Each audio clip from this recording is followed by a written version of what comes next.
From claims of healings and visions to the world's most inexplicable events, whether you're a believer or a skeptic, the truth is always worth the hunt. EWTN Radio presents The Miracle Hunter with Michael O'Neill. Welcome to the Miracle Hunter radio show on EWTN Radio. This is Michael O'Neill. I'm the Miracle Hunter. We talk a lot about saints and up-and-coming saints, and I think that there was so much excitement this past year about Carlo Acutis, the young Italian saint who people were looking at his cause for years, going from servant of God to venerable to blessed and to saint in no time flat. It was one of the fastest canonizations in modern history. And a lot of people are asking, who is the next Carlo Acutis, the next young man or young woman who exemplifies that incredible life of virtue and will be recognized by Rome as a saint? Well, we don't have that answer, and there are people from all over the world, including the United States, who are being thought of as the next Carlo Acutis. But just recently, there was this news that there's another person on the path to sainthood. His name is Pedro Ballester. He's an Opus Dei future saint, and we'll be talking about him today on today's program to see what likely is next for perhaps soon to be venerable or blessed or Saint Pedro. So we'll talk about him in just a little bit. We also love talking about the mystics as well. Those are most usually people who are canonized. We talk about those people with those incredible, perhaps, abilities or closeness to God in one way or another. And we'll be talking with Kathryn Jean Lopez about her book, A Year with the Mystics, and what that means to be a mystic and who we think of the most with that title. We'll be talking to her in just a little bit. And people can check out my series, They Might Be Saints. It airs every single week on EWTN on Tuesday, June 9th. One of my favorite episodes. I remember filming this one in Michigan. They Might Be Saints. Bishop Frederick Baraga, trekking across Michigan's wilderness, earned him the nickname the Snowshoe Priest, but his heroic virtue, bringing the gospel to Native Americans and immigrant miners, may earn Bishop Frederick Baraga sainthood. And he's a venerable, and I know they do have a miracle that's being examined in Rome just now. So we'll be finding out if someday soon that episode will need to be changed from venerable Bishop Baraga to blessed Bishop Baraga sometime soon. Check that one out. They Might Be Saints, Bishop Frederick Baraga, on Tuesday, June 9th, coming right up on EWTN. Or you can go to theymightbesaints.com and watch any of the episodes on demand. My other series is Explore with the Miracle Hunter, and on Saturday, June 20th at 5:30 p.m. Central Time, the episode of Explore Pont-Main airs. And I travel with me to Pont-Main in France, where the Virgin Mary, under the title of Our Lady of Hope, appeared to farm children and to an army precipitating the end of the Franco-Prussian War. So check that one out, and that is Explore with the Miracle Hunter, Pont-Main, and that airs on Saturday, June 20th at 5:30 p.m. Later in the show, we're going to be talking about the Might Be Saint of the Day. For today, we've got Blessed Basilia Fernandez, who lived from 1845 to 1907 in Spain. And the 365 Days with Mary project is Our Lady of the Oak. We look at a different Marian devotion each and every day of the calendar year, and we try to find someone who matches a title of Mary who matches up to each and every day. We all know Fatima, May 13th, or Lourdes, February 11th, or Guadalupe, December 12th, but there's a different Marian title for each and every day of the calendar year. So for today was Our Lady of the Oak from Bisora di Conflenti in Italy, and that happened in the year 1578, and we'll be talking about that in just a little bit. And the question of the week, it's a good one. I've never gotten this question before, and it always excites me when somebody writes in with a question that I've never gotten before. And the question is, what is the smallest approved Marian apparition shrine by square footage? That's a tricky one. I'll do my best to answer that one in just a little bit. In the miracle of the day, we talk a lot about Marian apparitions on this show, but there was a apparition of Saint Joseph on June 7th, 1660, in Contignac in France, and that is today's miracle of the day. So we'll be telling you all the details about that one in just a little bit. Let's take a look at the miracle news. We do this every week. We report about the miracles happening all around the world and those things that relate to miracles, and always try to report on some of these big stories. And this is a big story because of what's coming up here in the United States, the consecration of the United States to the Sacred Heart of Jesus. And that's happening, of course, in conjunction and correlation with the 250th anniversary of the United States of America's founding. And so there was some interesting news that came out related to that. The relics of St. Margaret Mary Alacoque, who is the French visitation sister who experienced those visions of Jesus revealing his Sacred Heart, those relics will be present with the bishops in Orlando, Florida, when they consecrate the United States to Jesus' Sacred Heart on June 11th. And the relics will be flown from Paris to New York on June 2nd and will remain in the U.S. until September. As part of the plenary assembly in Orlando, June 10th through 12th, the U.S. bishops will celebrate Mass and pray that act of consecration, and the bishops will also hear reflections on the Sacred Heart ahead of the Mass. And this is a big deal. People might wonder who Margaret Mary Alacoque was. If you do, you can tune into the episode from last week when we had Emily Jaminet talking about her. And St. Margaret Mary, of course, received those visions of Jesus between 1673 and 75 in the Monastery of the Visitation in Paray-le-Monial. I've been there. It's a beautiful shrine. That Christ showed her his Sacred Heart and invited her to experience his love, mercy, and tenderness. And devotion to the Sacred Heart subsequently spread thanks to St. Claude de Colombaire, who was her Jesuit confessor, and he's also buried there on the site. And so the relics of Margaret Mary will tour the U.S. The relics will be in Denver, August 1st through 6th for the Knights of Columbus Annual Convention, and then travel back to New Haven for veneration on September 25th through 27th. And the shrine in Paray-le-Monial hopes that the diocese will also take advantage of the relics pilgrimage to the U.S. and invite the relics to other churches. And this won't be the first time this has happened. In 2019, the Knights of Columbus organized a 9-month relic tour of the Curie of Ars through American dioceses. So the Knights of Columbus clearly have the connections here. But this is such a big deal to highlight the transport of these relics and the presence of these relics for that big consecration happening on June 11th of Margaret Mary Alacoque and the devotion to the Sacred Heart of Jesus. So that'll be a big moment happening in Orlando on June 11th. Let's take a look at Catholic Pub Trivia. We do this every week where we ask a trivia question and give out a prize to an emailer who writes in the fastest with the correct answer. Last week, we asked the question, what is the only other approved apparition other than Knock? We talked about Our Lady of Knock, where Mary says nothing. And I've always found that funny because being an Irish guy myself, I know how much the Irish love to talk. In the famous Marian apparition of Ireland, she doesn't say anything. So I think that's pretty funny. But the question was, name the other approved Marian apparitions where she doesn't talk. And so there are a couple of them, actually. And when we talk about bishop-approved Marian apparitions, there was this one that happened in Finca Betania in Venezuela, related to Maria Esperanza.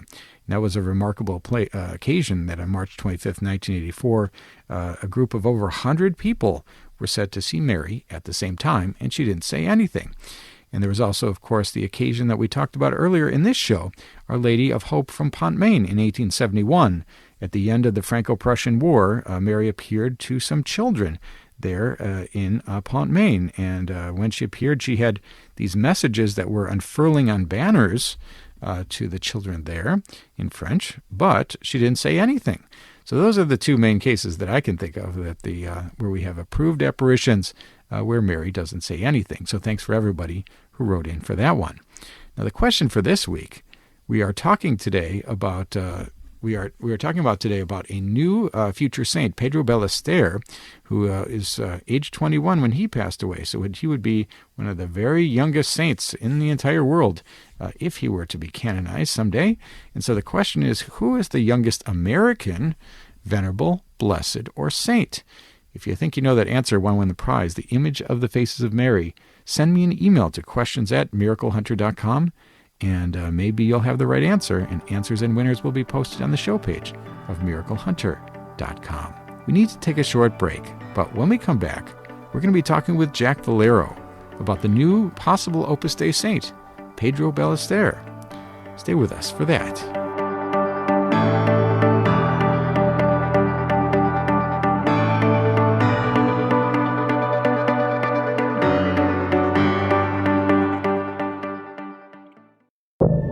Now, back to the Miracle Hunter on EWTN. Here's Michael O'Neill.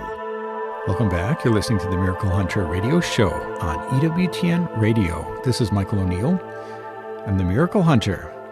People are always asking the question to me of who is the next Carlo Acutis? Who is the next young saint on the path to sainthood that we might see someday soon raised to the altars? And there are various people throughout the world who, thankfully, it bodes well for the future of our church. Young people who have died young and whose cause for canonization has been taken up. And there's a brand new cause that's just been opened, and I'm excited about this one. This is his name is Pedro Ballester, and he is a boy or a young man who died at the age of 21, and he was a member of Opus Dei, and he is on that path to sainthood with his canonization cause just having been opened. We're so excited today to talk to somebody who knew him personally and knew his father and his family and followed his whole trajectory, including being with him, accompanying him all the way until the very end when he died. And we're so grateful to be joined today by Jack Ballero. Welcome to the program today, Jack.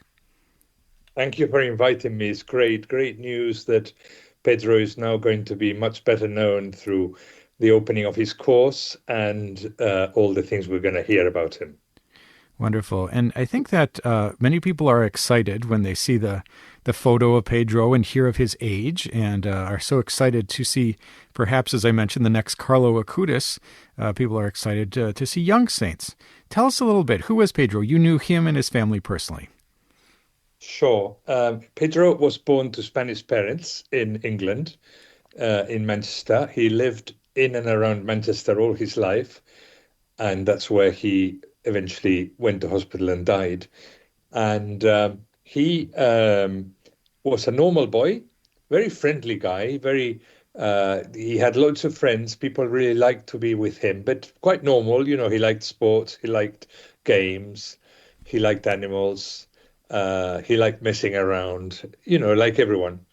When he was 17, he discerned that his call was to be a numerary in Opus Dei, you know, a celibate member committed to God, to be in the middle of the world with his work and bringing people close to God and witnessing that way. And then he went to university to study chemical engineering at Imperial College, which is probably the best place to study that in the United Kingdom. It's a very prestigious institution worldwide. And 3 months into his degree, he was feeling a lot of pain, and he eventually went to the doctor and was diagnosed with a very aggressive bone cancer in the pelvis.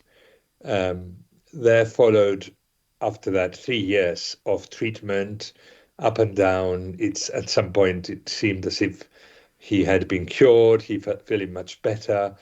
2 years after stopping, he could restart his degree, but this time in Manchester to be close to his parents. But then the cancer came back, and he had 1 more year of treatment, and eventually he died. So that's more or less his life. As I said, he was a very normal guy, had great friends. You know, he had a friend, you know, he went to non-Catholic schools. There was a friend who was an atheist who liked Pedro so much he would ask his mother. His mother would take him by car to school, but he asked his mother to drop him at Pedro's house so he could talk to Pedro for the last 10 minutes into school about religion and God and everything. He was fascinated by that, and so on. And he was a very friendly guy. When he was in hospital, so many people went to see him that you just have to say on going into the hospital, I'm going to see Pedro, and that's what most people who came to the hospital did. And it was an amazing place, his sick room, and the thing I remember most about him is that he wouldn't like to speak about himself. He became a very deep person in his illness. And, you know, when I fall ill, I keep thinking about myself, how much it hurts, and then I close in on myself and things like that. The opposite happened to Pedro. He he would only think of other people. It was very difficult to speak about him when you went to see him. How are you? And well, I'm the same as before, and so on. Tell me about yourself. He would insist in talking about what you had to say, and and then he would say, okay, well, I'll pray for that. I'll offer my sufferings for this intention, so that your friends meet God also. And he would talk to the nurses and to the people in the hospital, the other patients. There was a patient of his age who also died. I mean, he was in the Christie Hospital, which is for young cancer patients, most of whom die as young men or women. And there was one nearby called Will who would visit him in his room. And one day, Will was there sitting by Pedro, who was unconscious. And Will said, I like to be here with Pedro, even if he's not conscious, because he gives me a lot of peace. He knows he's a happy man, and I'd like to be with him. And when Pedro died, Will went to the funeral and said he wanted to be a Catholic, had not had any religious instruction at all before. So, as I say, he was a very normal guy, but he became special when he fell ill. We're talking today with Jacques Valero from Opus Dei, a member of Opus Dei, who knew personally this potential saint, Pedro Ballester, whose canonization cause was recently opened. And Jacques, when canonization causes are open, that's because the people around him, or the person, recognize a potential life of heroic virtue that could be recognized by the Vatican someday, and someday be recognized as a venerable and then a blessed with a miracle. A second miracle would make them a saint. In the case of Pedro, was the heroic virtue he demonstrated similar to Montsegraces, the Opus Dei saint who died very young as well of cancer, and that virtue shown in suffering, or did he contain other virtues, perhaps even outside of his suffering? What will the Vatican be looking at as this positio is created and sent to Rome? Yes, that's a very good example. Montsegraces, it's very similar. She also got bone cancer. She was younger. She was 17, and then she died at 18 or something. I can't remember, but very young. Pedro was 21.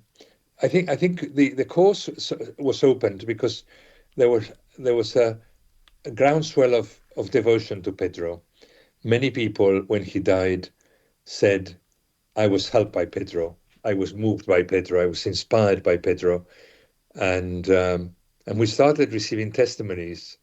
A friend of his from university, from Imperial College, London, who had been with Pedro also in Netherhall House, which is an Opus Dei center where residence where they lived, whose business now is to make websites. He made a website for Pedro called pedroballester.org.uk, and there is his life and various things about him.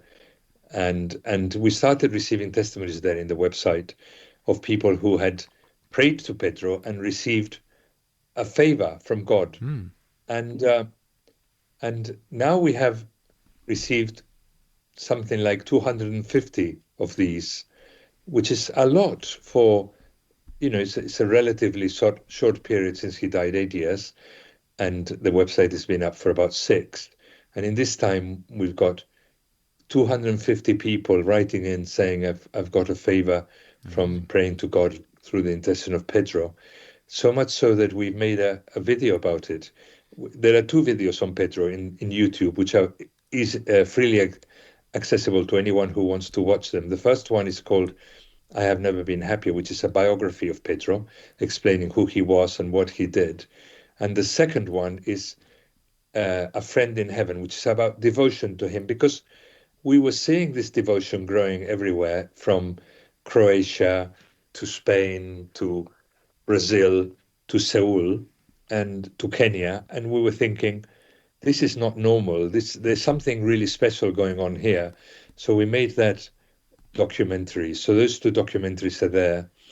And so, in Opus Dei, we appointed a postulator to write a report with all this information and send it to the bishop of the diocese to say, we think that this is a special man who lived life a very short life to a heroic degree, because he lived his illness with great happiness and holiness. There's something really special going on here.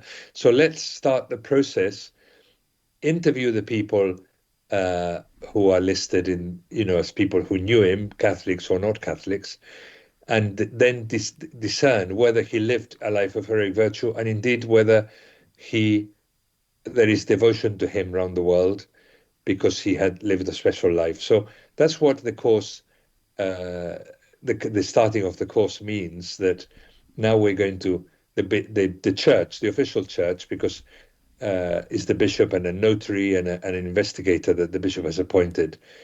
They will look into all these things and decide if he lived a life of heroic virtue. And then if they say that he did, then they will write a positio, which will be sent to the Vatican, to study further.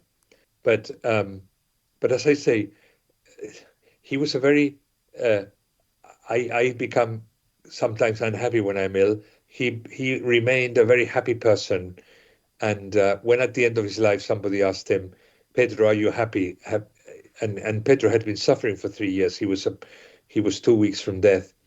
And he said to this young man, I have never been happier, because for him, happiness was not about feeling good, but what about fulfilling the will of God and bringing many people to God and making people happy and so on. So he saw that this was happening. And so he said, I've never been happier. So that's why the course has started. Wonderful. We've been talking today with Jack Valero, talking about this new potential saint from Opus Dei, Pedro Ballester, who died at the age of 21. Talk a little bit about why Pedro would be viewed as a modern saint and why there's some excitement for him given his age and so his presence in this modern world. Why can we see him as an important example for young people, perhaps? Yes, and I mean, he's a Gen Z person, just about, and he grew up with screens around him and with games and all the things that people grow up around now, and so he was wearing the clothes that young people wear. He was using the expressions, going on the trips that, and he had friends of all kinds. People really loved him, people of all faiths and none. I remember once at school, this is even before he joined Opus Dei, he went on a school trip. He was an adolescent, and the school trip was over several days, included a Sunday. So he told the teacher, I need to go to Mass. And the teacher said, well, look, you're in a group of, 30 or something, and we can't leave the others alone with so few teachers. The minimum number to go anywhere else from this group is 6, and he was the only Catholic. So he said, 6, okay. So he went off to his friends and said, look, I need to go to Mass and we need to be 6. And immediately 5 volunteered to go with him because he was such a loved person, so that they all went to Mass with him so he could go to Mass that Sunday. So I think he was a very friendly guy. For those who want to know more, they can go to YouTube and watch this film, I Have Never Been Happier, and the second one called A Friend in Heaven. And also go to the website pedroballester.org.uk, where all these 250 plus favors, reported favors, are given, and you can read about them and even send a prayer request. Wonderful. Well, we're so grateful to you, Jack Valero from Opus Dei, talking to us about this future saint from Opus Dei, Pedro Ballester, talking to us about his remarkable young life and giving us some tools and resources to learn more about this potential saint. Thank you so much, Jack, for joining us on today's program. Thank you for having me. Bye-bye. God bless. That was Jack Valero talking to us about this new potential saint from Opus Dei, Pedro Ballester. Check them out on that website and find out more. pedroballester.org.uk to find out more information about who we might call the next Carlo Acutis. We need to take a short break, but when we come back, we're going to be looking at the question of the week. Stay with us for that.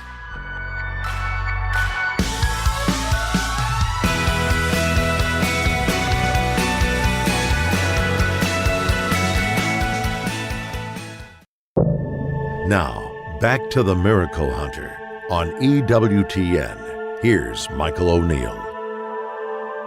Welcome back. You're listening to the Miracle Hunter radio show on EWTN Radio. This is Michael O'Neill. I'm the Miracle Hunter. I love getting your questions. People write in from around the world with questions about miracles happening in today's world and those that have happened centuries ago. And I love these email questions. I think it's I have a pretty strange email inbox, as you might guess. Lots of interesting things coming my way, and I love to try to answer them when I can. And for the ones that I think are the best questions, I read them on my radio show. But I really love answering the questions in person, and so different times throughout the year, maybe 10 or 20 times a year, depending on the year, I travel around to different Catholic shrines or parishes or conferences, and I, of course, talk about miracles, and I talk about Eucharistic miracles or Marian apparitions or how the Catholic Church investigates the supernatural or the miracles of the saints, but people can invite me to speak at your parish. If you go to my website, miraclehunter.com, and click on the Contact tab, you can send me a message that way.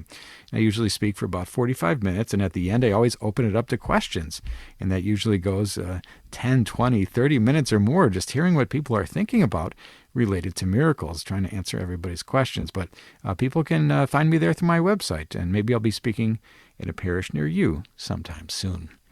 So the question for this week was a really good one. I've never gotten this one before. The question is, Dear Miracle Hunter, you've been to the major Marian apparition sites around the world.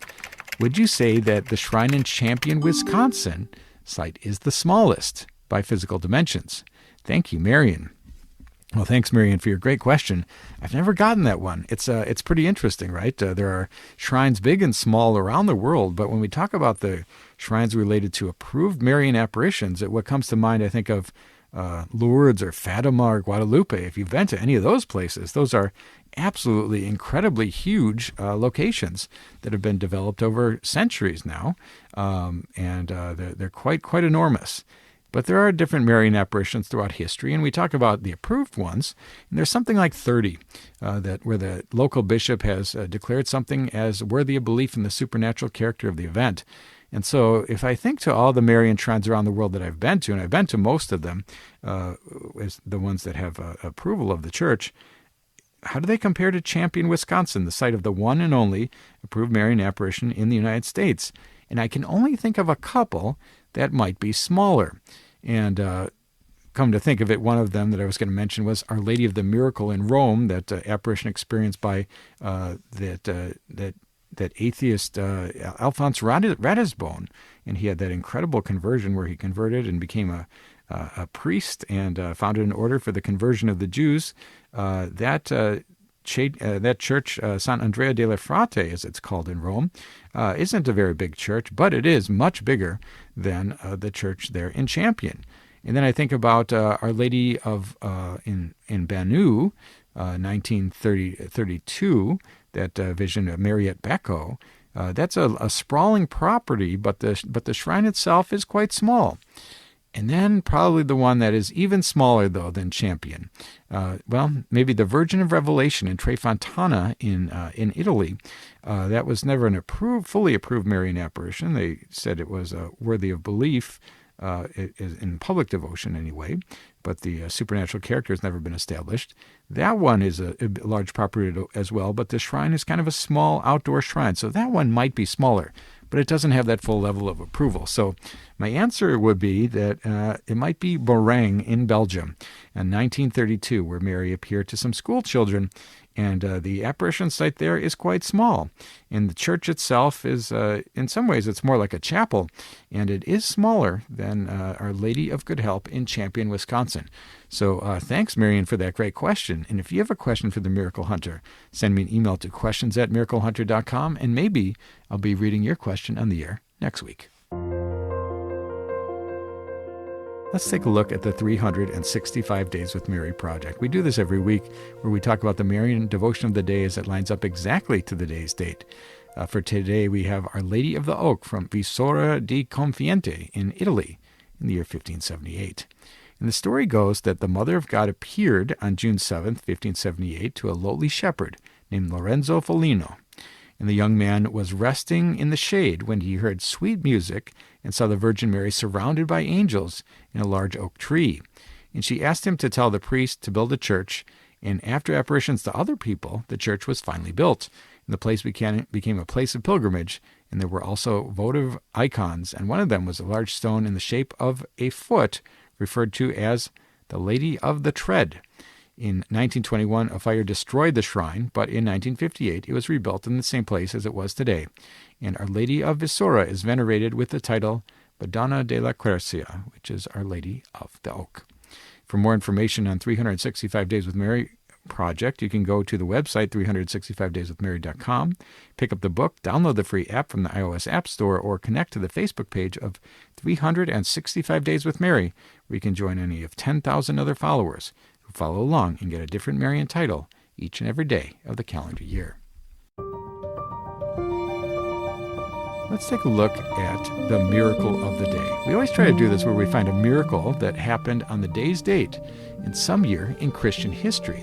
And so today is June 7th. So on June 7th in 1660, a remarkable apparition of St. Joseph took place near the village of Contignac in southern France. And it was around 1 o'clock in the afternoon. There was this 22-year-old shepherd named Gaspard Ricard. He was tending his flock on the slopes of the mountain, and the summer heat was intense, and the young man was suffering from thirst when he suddenly noticed a mysterious figure standing beside him. And the stranger pointed toward a large rock and said, "I am Joseph. Lift the rock and you can drink." Gaspard hesitated because the stone appeared too heavy for one person to move, and the figure repeated the instruction, and the shepherd obeyed, and to his amazement, he was able to move the rock with ease, and beneath it, there was a spring of fresh water flowing from the ground, a source that had been previously unknown in that area. And word of that event spread quickly throughout Provence, and the spring became a place of pilgrimage, and many visitors reported receiving physical and spiritual favors through the intercession of St. Joseph. And the apparition of Contignac remains one of the most significant places to attract pilgrims more than 3 centuries later. And it was discovered on June 7, 1660, that water still flows today, offering a lasting reminder of St. Joseph and his care and protection for those who seek his help. So that is the miracle of the day from June 7th in 1660, the apparition of St. Joseph. Let's take a look at the sainthood news. On May 22nd, the Holy Father, Pope Leo, received an audience of Marcello Semeraro, the prefect of the dicastery for the cause of saints, and during this audience, the Pope authorized the same dicastery to promulgate a decree decreeing the heroic virtues of the servant of God, Costantino Vendrame, a professed priest of the Salesian Society of St. John Bosco, born in 1893 in San Martino de Colle Umberto in Italy, and died on January 30th, 1967 in India. And in his missionary apostolate, according to the website for the Dicastery for the Cause of Saints, we find traits of great heroism not only in how he lived, but also in the fruits of faith and devotion to the gospel amongst the people he encountered. And for him, God came before all else, and everyone felt loved by him with the heart of Christ. He was always a splendid example of evangelical charity, and his charity translated through his life into great self-sacrifice. And that is the new venerable, and that is Costantino Vendrame. With one miracle, he will become Blessed Constantino. And for the might-be saint of the day, whose feast day is on today's date, we've got Blessed Basilisa Fernandez, who lived from 1845 to 1907 in Spain, and her memorial is today. And she was born in 1845 in Castilla y León in Spain, and she was a nun at the monastery of Santa Sofia Toro in Zamora in Spain, and made her vows in 1867. And she was the secretary to the abbess, and she maintained the correspondence with all the other Premonstrating houses, and she wrote several articles and pamphlets to support the work of the Sodality of St. Peter Claver, and she was known for her dedication to Eucharistic adoration. She died on June 7th, 1907, and she is today's might-be saint of the day, Blessed Basilisa Fernandez from Spain. With one miracle, she will be known as Saint Basilisa, and she is today's might-be saint of the day. We need to take a short break, but when we come back, we're going to be talking with Kathryn Jean Lopez about her book, A Year with the Mystics. Stay with us for that.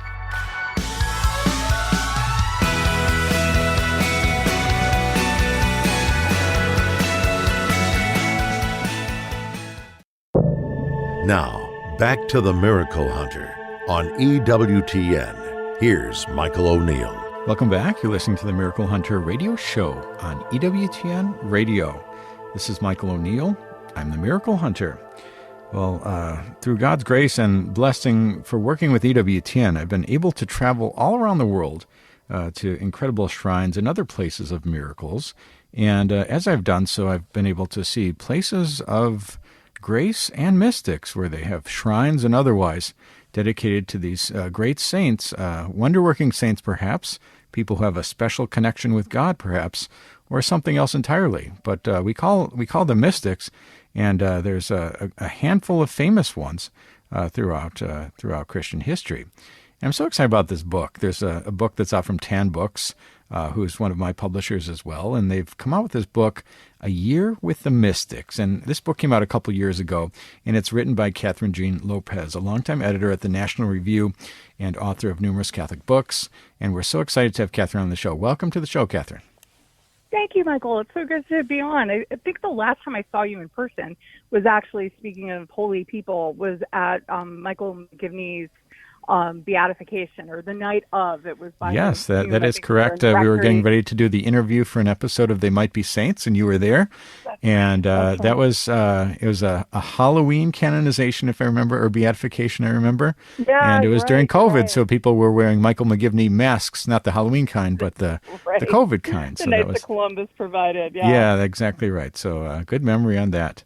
But I'm excited about your book, A Year with the Mystics, out from Tan Books from a couple years ago. And it's an interesting thing. We call people mystics, perhaps. I think that usually implies that they're saints, but doesn't always. And not every saint is a mystic. How would you define mystic if you had to come up with a definition?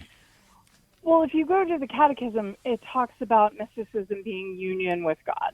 And so basically, mysticism, although it sounds super exotic, it's the journey of our lives. We're supposed to be living in union with God, and it's an ongoing process. And so it's actually what we're all called to, even though most of us don't go about our days thinking about mysticism or thinking that we're mystics. One reason I wanted to do the book is a couple of years before, my friend Gary Jansen, who's a Catholic author, had this beautiful little book on the station that was basically an Ignatian exercise in the Stations of the Cross. So using the imagination, it was a little different than normal Stations of the Cross, but nothing crazy. And our mutual friend Jennifer Fulweiler, who's now doing Catholic comedy out in the country, really interesting woman, former atheist. She wrote the intro to the book, and she said when she first met Gary, she met him on a park bench in New York City, Central Park, and he started talking, and she realized that he was a mystic. And I gave that book to my mom, and she started reading the intro, and later on, she calls me and she says, that book you gave me, says it was written by a friend of yours. You didn't tell me he's a mystic. I'm like, Mom, that just means he prays. And so that kind of put this bug in my ear, or whatever, to make mysticism more accessible and not exotic. And another reason to be fully transparent, I was on a silent retreat a few years before the book, and I just kind of had some stuff happen, nothing crazy, but I remember saying to my spiritual director, like, is this normal? And it was just that, that God uses the imagination and, plants words possibly and things like this, things you would find in the writings of the saints, right? And he kind of smiled and he said, well, that's what happens when you make time to pray, And so that led me on this journey where I just wanted to read as many saints as possible, because it's like really amazing when you have these moments where, wow, okay, I think I have confirmation that this is the will of God. Maybe just like a window or just some kind of confirmation, some kind of affirmation, some kind of insight that is not of you, that is clearly of God. And of course, St. Ignatius is great at, his exercises are great tools in discerning what is truly of God. And anyway, when you start reading various saints and other holy people who aren't necessarily canonized, you get a sense of how God works with each individual, and yet in all of these writings, you clearly see the same God. And one of the things that I really thought was important about the book is, so if we know anything about Christian mysticism, we think of John of the Cross, maybe Catherine of Siena, Teresa of Avila. I wanted to include John Paul II and Mother Cabrini and Elizabeth Ann Seton, and people who we think of as doers. Mother Cabrini, the patron saint of immigrants, Elizabeth Ann Seton founding schools and hospitals, John Paul II, a man about the world, none of them could have done any of what they did without their deep life of prayer. And there are many stories of people, because John Paul II was super accessible in terms of letting people in on his, morning masses and things. And a lot of people would report, George Weigel talks about this, his biographer, how if you happened upon him in his chapel before Mass, I remember he had an icon of Our Lady of Czestochowa, among other things. You would think he wasn't even there. He was so deep in prayer. And I actually had one experience with Pope Francis at the North American Pontifical College. He was there before his visit to the United States. I was part of a symposium on Junipero Serra, who, of course, Francis canonized when he came to the United States. And anyway, after communion, during communion, he didn't distribute communion. I think he was having hip problems at the time. So he was sitting on the altar, and he was so deep in prayer, I wanted one of the MCs to check on him because I wasn't quite sure he was still with us. And it was unquestionably prayer. And even somebody as busy as a pope, not only can do it, but needs to do it. Absolutely. We're talking today with Kathryn Jean Lopez, author of the book A Year with the Mystics, out from 10 Books. And we're discussing what is mysticism, who are the mystics, and how does this book bring them forward. And so talk a little bit about the book, your hopes for how people would use it. I know that many books written in the style of A Year with the Mystics or otherwise, there's a certain way to bite off small pieces of the book as you go throughout the year. What's your hope for people who pick up the book? So A Year with the Mystics is part of a series that 10 Books / St. Benedict's Press have. And I had interviewed some authors, and I really consider myself more of a curator because I write stuff in there. There are meditations I write, but the bulk of the book is really the writings of these people who have come before. And there are two people who are alive who are in the book. Father Donald Haggerty, who's a priest at St. Patrick's Cathedral in New York, who's written a bunch of books for Ignatius Press, who is amazing in terms of, one of his books is called The Contemplative Revolution, to give you an idea of where his mind is. He wants us all to be contemplative, and he's a great help in that. And Cardinal Cantala Mesa, who was a preacher to the papal household for years and years and years. I have a meditation from him. Everybody else has gone to the Lord. But my hope is, so the series is such that every page has no more than 400 words on it. And it's also not gated. So you can start it whenever you want. You can start it, order it from Amazon today. And actually, last time I checked, it was maybe 26% off, something great like that on Amazon. So I encourage people. I actually keep meaning to buy a bunch of copies because it's better than my author discount. So anyway, my hope is that people who are curious about spirituality, period, happen upon the book. And I know at one point I checked and Target online was selling it. That was I considered that a win. If somebody randomly picks it up in Target, that's what I'm going for. of course, I want all of us practicing Catholics to read it, and not because of me, but because of the richness in it. But if somebody's curious and then flips through the book and finds themselves in the heart of the church, oh, thanks be to God for that. Wonderful. Well, I was going to ask you where people could get the book, and apparently Target and otherwise. That's quite nice that anybody can run into the book, or anywhere Catholic books are sold, including Tan Books. That discount. Hopefully. I, by the way, didn't want to write the book. I wanted someone else to write the book. I had interviewed authors. Mike Aquilina was one of some of the other books in the series, and I said to the editor at TAN, you really should have a year with the Mystics, and so that became me doing it, which in retrospect I'm super grateful for. But I didn't consider myself an expert on them, but I was joyfully grateful to become one, although my process of writing involved me generally going to a noon mass and then sitting in the back of a church for 4 hours writing.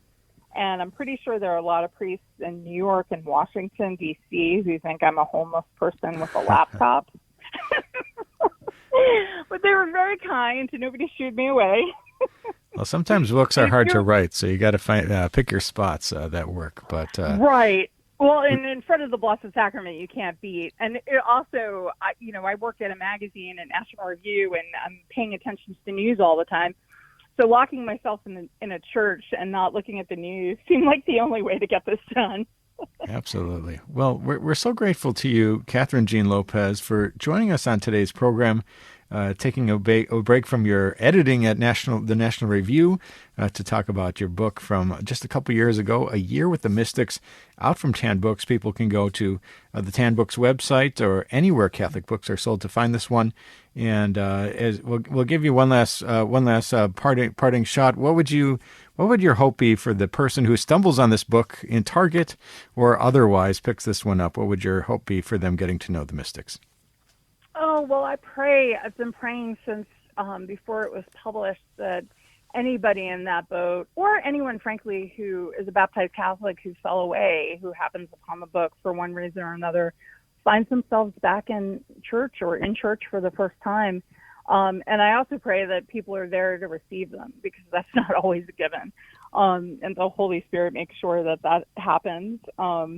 And I pray, too, that we're all more aware of the fact that sometimes people just stumble upon a Sunday Mass or even a weekday Mass, and to keep your eye out for a newcomer, and make sure you're a joyful Catholic, whatever's going on, Yeah, absolutely. Well, thank you so much, Kathryn Jean Lopez, author of the book A Year with the Mystics, for joining us on today's program.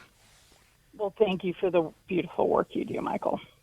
Thank you so much. And that was Kathryn Jean Lopez. Check this book out, A Year with the Mystics. It's out from Tan Books. Pick that one up from Tan Books online or anywhere Catholic books are sold. And that's all the time we have for today's show. If you missed any of this episode or want to catch up on past episodes, you can go to EWTN.com/radio, check out the audio archives, or download the free EWTN app. I'd like to thank our guest today, Jack Valero, talking to us about the new Opus Dei saint, Pedro Ballester, and also Kathryn Jean Lopez, joining us to talk about her book, A Year with the Mystics. Check out my series, Explore with the Miracle Hunter, on Saturday, June 20th at 5:30 p.m. Central Time. I traveled to Pont-Main in France, where the Virgin Mary, under the title of Our Lady of Hope, appeared to farm children and to an army precipitating the end of the Franco-Prussian War. And I'd like to thank you for joining me today on Miracle Hunter, where from claims of healings and visions to the world's most inexplicable events, whether you're a believer or a skeptic, the truth is always worth the hunt. Talk to you next week.